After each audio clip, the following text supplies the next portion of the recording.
ഈ അർജുൻ ആയങ്കി വിഷയം നമുക്ക് എല്ലാവർക്കും അറിയാവുന്നതാണല്ലോ അല്ലേ. പോലീസിനെ വെട്ടിച്ച് അയാൾ നാട് മുഴുവൻ നടന്ന് നമ്മൾ കണ്ടതാണ്. പോലീസിന്റെ കഴിവുകേട് കൊണ്ട് അയാൾ എത്രയോ ദിവസങ്ങളിൽ ഒളിച്ചു നടക്കുന്നതൊക്കെ നമ്മൾ കണ്ടതാണ്. പക്ഷേ അന്ന് ആ സംഭവം ഉണ്ടാകുമ്പോൾ കേരള പോലീസ് ചെയ്ത വലിയൊരു തെമ്മാടിത്തരമുണ്ട്. എന്താണെന്നറിയാമോ?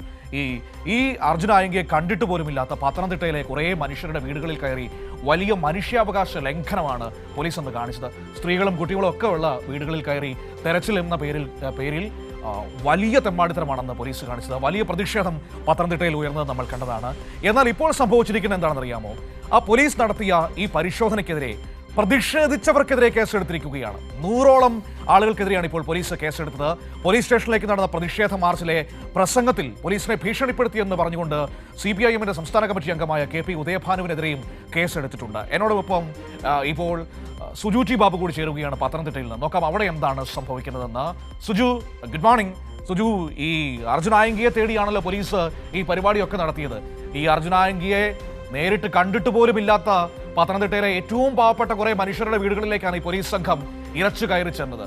എന്നിട്ട് അതിനെതിരെ പ്രതിഷേധിച്ചവർക്കെതിരെ കേസെടുത്തിരിക്കുകയാണ്. എന്താണ് സുജു അവിടെ സംഭവിക്കുന്നത്?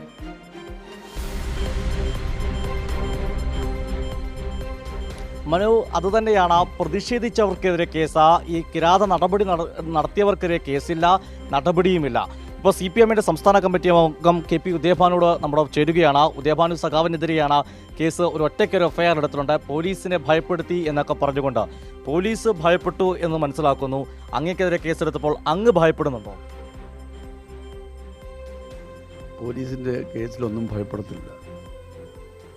നിരവധി കേസുകളിൽ പ്രതിയായിട്ടുള്ളതാണ്. എല്ലാ രാഷ്ട്രീയ ജീവിതം തന്നെ ആരംഭിക്കുന്നത് ഇന്ദിരാഗാന്ധി അടിയന്തരാവസ്ഥയ്ക്കെതിരെ പൊരുതി ജയിൽവാസം അനുഭവിച്ചുകൊണ്ടാണ്. അതുകൊണ്ട് കേസും ജയിലും ഒന്നും കാണിച്ച് ഞങ്ങളെ ഭയപ്പെടുത്തണ്ട. പോലീസ് അവിടെ മര്യാദഘട്ട സമീപനമാണ് സ്വീകരിച്ചത്.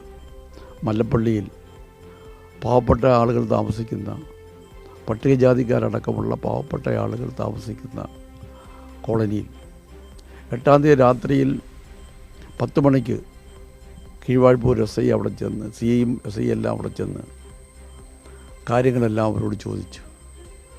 അവരെല്ലാം പോലീസുമായി വളരെ സഹകരിച്ച് കാര്യങ്ങളെല്ലാം പറഞ്ഞു.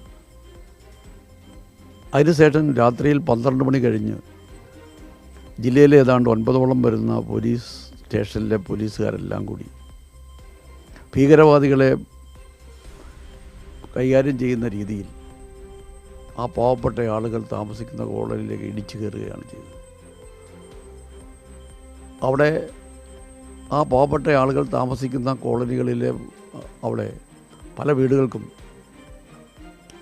നല്ല വാതിലോ കതകോ ഒന്നുമില്ലാതെ അവിടെയാണ് ഒളിവിലിരിക്കുന്ന അർജുൻ അവിടെ ഒളിവിലിരിക്കുന്നു എന്ന് പറഞ്ഞുകൊണ്ടാണ് അവിടെ കയറിയത്. ഒരു കാരണവശാലും നമുക്കത് വിശ്വസിക്കാൻ കഴിയില്ല. മനുഷ്യത്വരഹിതമായ രീതിയിലാണ് അവരവിടെ പെരുമാറിയത്. സ്ത്രീകളോട്, പ്രായമായവരോട്, കിടപ്പ് രോഗികൾ, അവരോടെല്ലാം വളരെ മോശമായ രീതിയിൽ പോലീസ് ആണ് അവിടെ ആ വീട്ടിൽ കയറി റെയ്ഡ് നടക്കുകയാണ്. കോടതിയുടെ സെർച്ച് വാറണ്ടുണ്ടോ? എന്തിനാണ് പോലീസ് അവിടെ കയറിയത്? നിങ്ങൾക്ക് എന്ത് അവകാശമാണ് ആ വീട്ടിൽ, ഈ പാവങ്ങൾ താമസിക്കുന്ന വീട്ടിൽ നിന്ന് കയറാൻ അവകാശം? പാവപ്പെട്ടവരുടെ വീട്ടിൽ കയറി ചോദിക്കാനും പറയാനും ആളില്ല എന്നൊരു ധാരണയിൽ ആണെങ്കിൽ ഈ പാവപ്പെട്ടവർക്ക് എല്ലാ സംരക്ഷണവും കൊടുക്കുന്ന ഉത്തരവാദിത്വം ഞങ്ങളുണ്ട്. അതുകൊണ്ടാണ് പോലീസ് നടപടിക്കെതിരെ അവർ പ്രതിഷേധിക്കാൻ തയ്യാറായി. ആ പ്രതിഷേധത്തിൽ പ്രസംഗിച്ചതിൻ്റെ പേരിൽ ആണ് പോലീസ് കേസെടുത്തിരിക്കുന്നത്. അത് നിയമപരമായി തന്നെ നേരിടും. ഇങ്ങനെ പോലീസ് കേസെടുക്കാൻ തീരുമാനിച്ചാൽ ഈ ജില്ലയിൽ നിരവധി കേസ് പോലീസ് എടുക്കേണ്ടി വരും.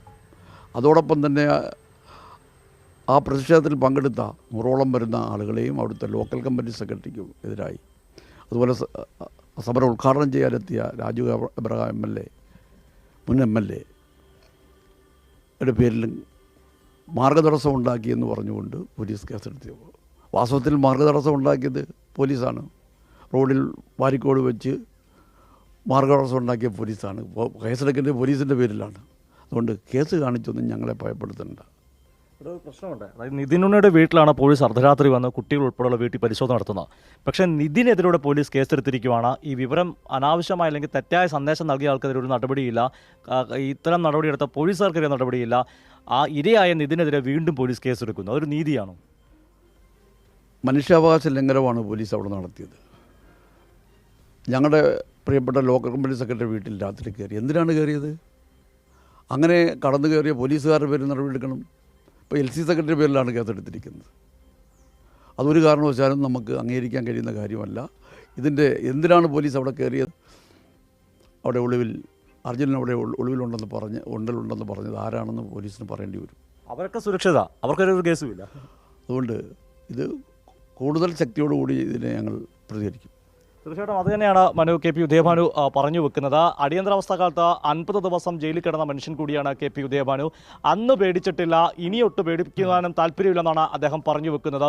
മാത്രമല്ല, ഈ മനുഷ്യാവകാശ ലംഘനത്തിനെതിരെ വലിയ പ്രതിഷേധമാണ് ജില്ലയിൽ ഉടനീളം ഉരുത്തിരിഞ്ഞു വരുന്നത്. മനു, ശരി, ഓക്കെ, താങ്ക് യു സുജു. സുജുവാണ് പത്തനംതിട്ടയിൽ നിന്ന് നമ്മളോട് സംസാരിച്ചത്. അർജുനായങ്കിയുടെ പേരിലാണ് പാവപ്പെട്ട മനുഷ്യരുടെ വീടുകളിലേക്ക് പോലീസ് സംഘം കടന്നു കയറി ചെന്ന് ഈ പറയുന്ന നടപടികൾ കാണിച്ചത്. അതിനെതിരെയാണ് വലിയ പ്രതിഷേധം അവിടെ നടത്തിയത്. ആ പ്രതിഷേധിച്ചവർക്കെതിരെയാണ് ഇപ്പോൾ കേസെടുത്തിരിക്കുന്നത്. എന്തിൻ്റെ പേരിലാണ് ഈ പറയുന്നത് പോലെ ആ വീടുകളിലേക്ക് കയറി ചെന്നത്? ഇങ്ങനെയുള്ള ഒരു വീടുകളിൽ കയറി ചെന്ന്, അതും സ്ത്രീകളും കുട്ടികളും ഒക്കെയുള്ള വീടുകളിലേക്ക് കയറി ചെന്ന് ഇങ്ങനെയൊക്കെ കാട്ടാൻ ആരാണ് പോലീസിന് അധികാരം കൊടുത്തത്? അങ്ങനെ ഒരുപാട് ചോദ്യങ്ങൾ ബാക്കി നിൽക്കുകയാണെന്നേ. അപ്പോൾ അവർ അവരുടെ പ്രതിഷേധ നടപടികളുമായി മറ്റ് രാഷ്ട്രീയ നീക്കങ്ങളുമായി മുന്നോട്ട് പോകുന്നുവെന്നാണ് ഇപ്പോൾ ഉദയഭാനു പറഞ്ഞിരിക്കുന്നത്.